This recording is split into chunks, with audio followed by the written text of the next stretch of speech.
Welcome back, Raging Buffalo. I'm Derek Kramer, and this is the first time in a long time that Zach Jones is going to step on some ice. I'm gonna die, man. He might die. We're going to talk some hockey as well. This is Ice Up, son, because I think after the day, he's going to need it. Ice up, son.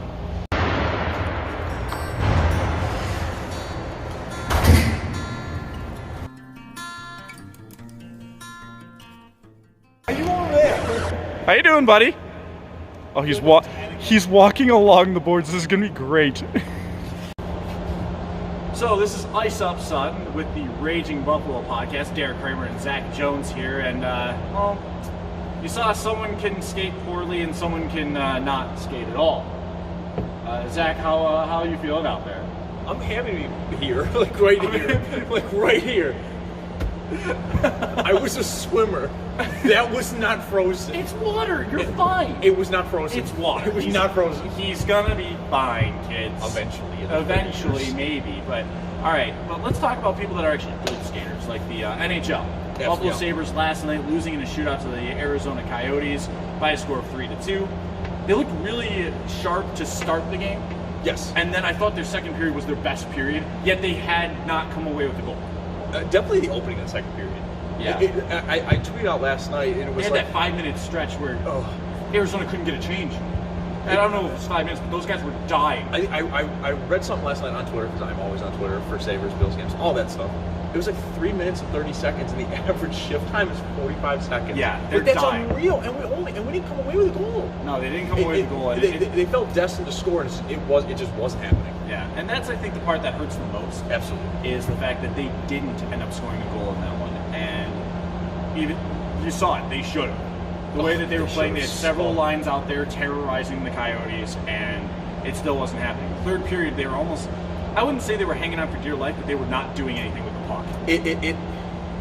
I don't want to say it like this, but it has become kind of a thing we've seen this season, at least in the early parts, that at times we almost shoot all our bullets in the first and second period, and then we get to the third, and we really are hanging on by the ledge, realistically, with everybody.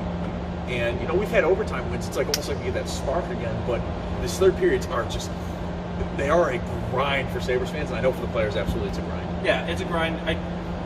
There were some dangerous chances. It was just more or less Buffalo wasn't doing anything with the puck themselves. Yes. Yep. That was my more concerning thing in the third period, because they got outshot, and it was mostly because I thought part of it was the puck was kind of betraying them. Simple plays were no longer being executed properly. Could make simple passes, yeah. Bounces, Yeah. bad passes. It was just like even the simple things. They weren't going their way. So I think Buffalo just, you know, it was good that they were able to defensively do something that I've noticed a real pattern of. And this has, I think, not necessarily sustainability, but consistency to it. Second chance opportunities against this team is not easy to pull off. No, it's not. The Sabres defense is very supportive when there's a shot on net. They're very easily able to go after the next person when there's a rebound. And that's something I'm appreciating out of this defensive scheme that Ralph Krueger has brought in. Absolutely. Okay, I hate to do this. We have to talk about the curious case of Rasmus Dahlin. We do. It's become a thing now where I think a lot of us, especially, wanted to ignore, because we drafted Dahlin with his pedigree being pretty much a generational defensive talent. And he has moments where he absolutely is that. We saw that last year. We had one of the best rookie seasons for a defenseman in decades. We've absolutely seen it. No one's calling him a bust year. No one should call him a bust year.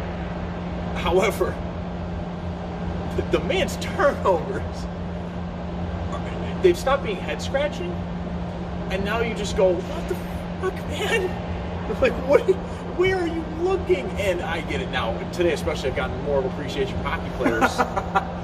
But even I'm looking and I'm going, no, with my unathletic ass out there, that's not the play I would have decided to make, or the pass in that situation I would have made or tended to make.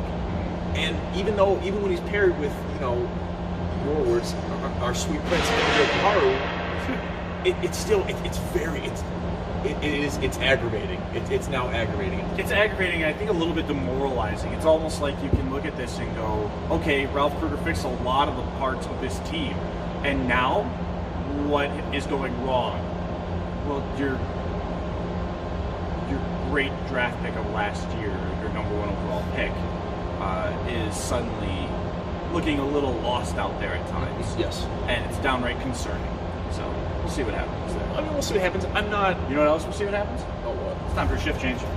Let's go. God damn it. I don't like that you're doing that either. Like, it's just you gotta give me a minute. You saw that, right? Yes. It's on video.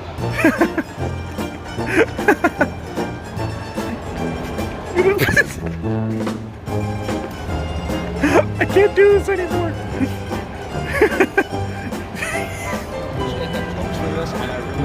I think the joke is you're skating. I'm 100% more fine. I have no humor.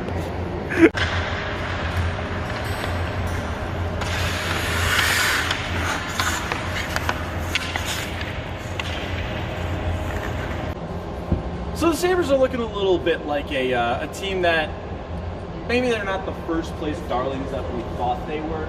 No, they're not. But I think y'all do that too. even with steadying up, they still are the first team to hit 20 points on the season. Absolutely. So what does it mean in the end? I don't know what it means in the end. This is kind of a team that really, realistically, we don't know what we have here in Buffalo. It's a great mystery. The advanced stats are kind of coming down now, a la the 10-game winning streak. But at least in that, those stats were never there. But I still see a team that, when I look at them though, I'm still liking a lot of what I see. I still like the pure talent that they have. The chemistry with the first line, Jack Eichel, Sam Reinhart, and Victor Olofsson yesterday, even strength, were great. They're great. They were downright dominant at times, and it showed. Jeff Skinner and Marcus Johansson have a connection that we wish we had for years. I don't think We've only had Skinner for 2 years and Johansson for, what, 12 games? Yeah, and it's already ridiculous. It's already on an unreal scale, the two of them. That second goal was a thing of beauty. Yep. And Vladimir Sobotka just gets to ride shotgun there.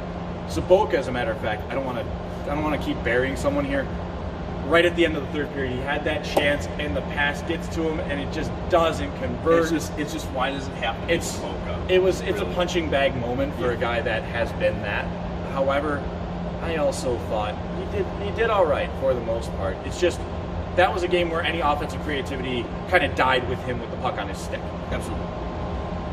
So that is what it is. That's where the narrative of Sobotka comes in.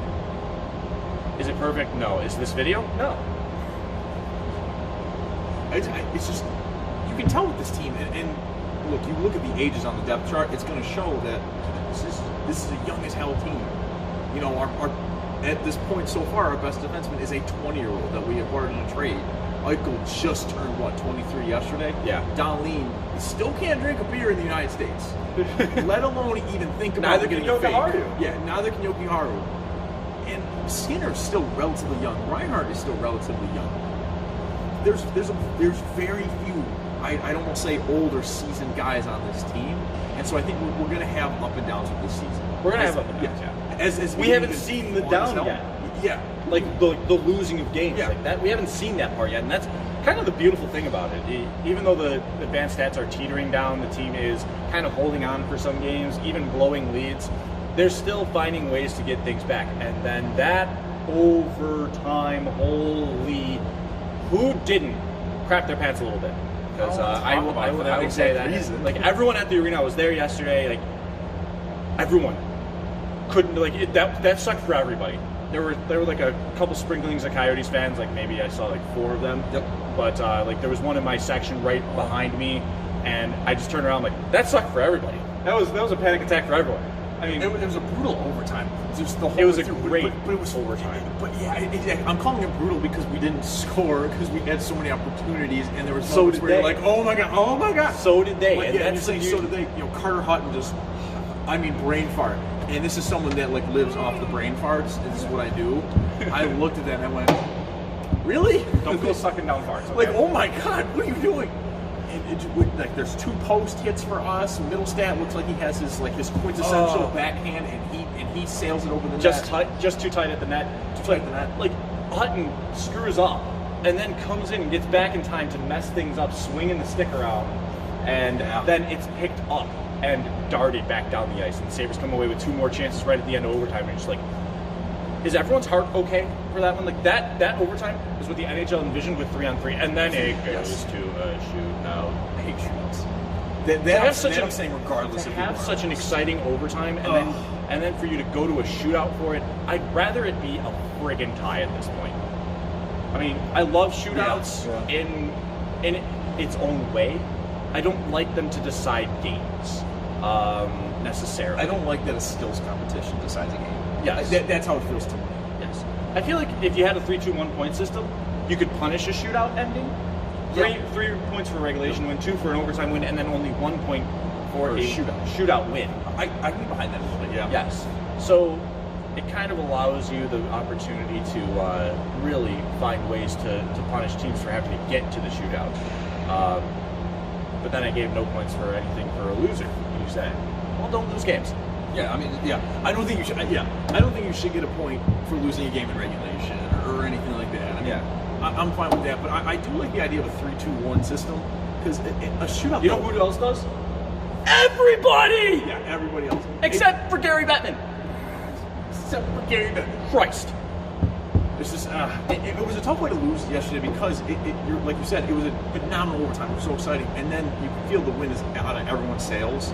And then when Eichel missed the first shot, that's when like everyone was just like, "Can we just get this over with now?" I mean, Middlestead is still your great hope in the shootout. Oh my God! And he put up a nice move. It just look, Darcy Comfort 50% in the shootout. Darcy Comfort, that's still actually pretty high. Oh, it's still pretty high, but it's up in the air still. Darcy Comfort kind of turned it on after that slow start. 2 goals let in right away in the first period. Bang bang.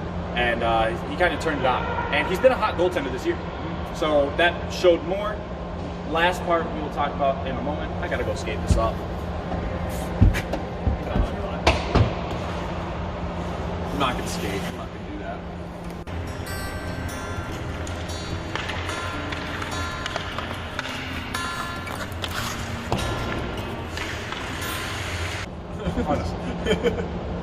All right, here we go. Part 3 of Ice Up Sun here on the Raging Buffalo. Derek Kramer and Zach Jones. We'll do this every now and then because we're at the Buff State Ice Arena. We're Buff State students, so why not take advantage of the facilities that we have here and give you guys some content, some hockey talk as well. Absolutely. Phil Housley. I thought that he was going to get booed last night. 100% wrong. I was I have an irrational hatred for the man, but when I saw what was going on there, obviously I'm not going to boo when everyone's cheering. It was a very classy thing to do. You know, kind of forgive and forget. You know, like maybe people just want to remember him as the Hall of Fame defenseman that played for the Sabres and began his career there, rather than the head coach that, let's just say, did not do things well. But it was a really nice thing. I thought when I heard that they were going to put a video tribute out, I thought this was going to be an epic disaster. He was going to get booed. We're going to look like jerks, or for some people, they would be justified in it. I heard some boos, but they were very intermittent in the crowd. They were light. You can point out where they were. Yeah. It wasn't even light boos. You could point out where the boos. You could figure out where they were coming from. You can tell who hated him that much. To be fair, and I probably would have handled it the same way as you. Look, if I was at the game, I would have won it the same way. I'm going to boo Phil Housley. This is his return to Buffalo after 2 disastrous years as coach, and sports is all about what have you done for me lately. But it was, from what I've heard, because I didn't actually get to see the tribute video. I didn't get it was home. Between the first. It was between break and the first period. Yeah, I didn't get home until the start of the second period.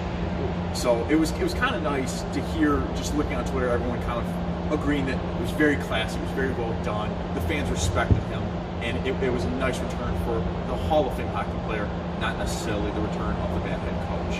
And that's good. I mean, trust me, all they did with that video was the player. And even on the screen at the end, welcome back, Hockey Hall of Famer Phil Housley. Yes. This was not former Sabres head coach. Yeah, as it should have been. They made sure kind of to avoid that, which is good. Probably smart. Still something that, it happened. And Housley just, acknowledged the cheers and, back to work. And we moved on to the game. We moved back into the game. And I thought, now here's the funny thing, ready? Joke time. No. Phil Housley got a rare win at KeyBank Center last night. But in fitting Phil Housley fashion, it also took overtime in the shootout. Yep, there it is. There it is. I knew it is. There it is.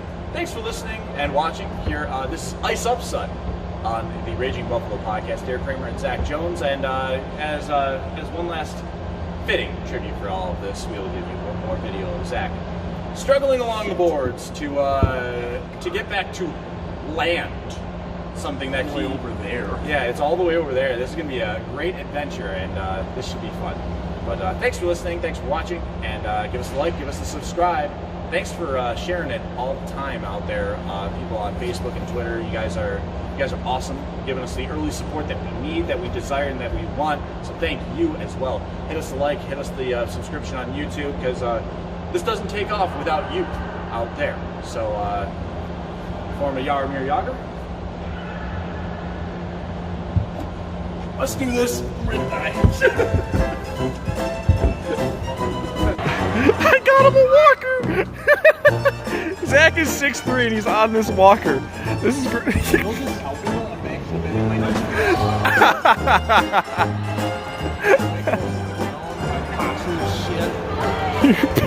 Your back's gonna be like terrible.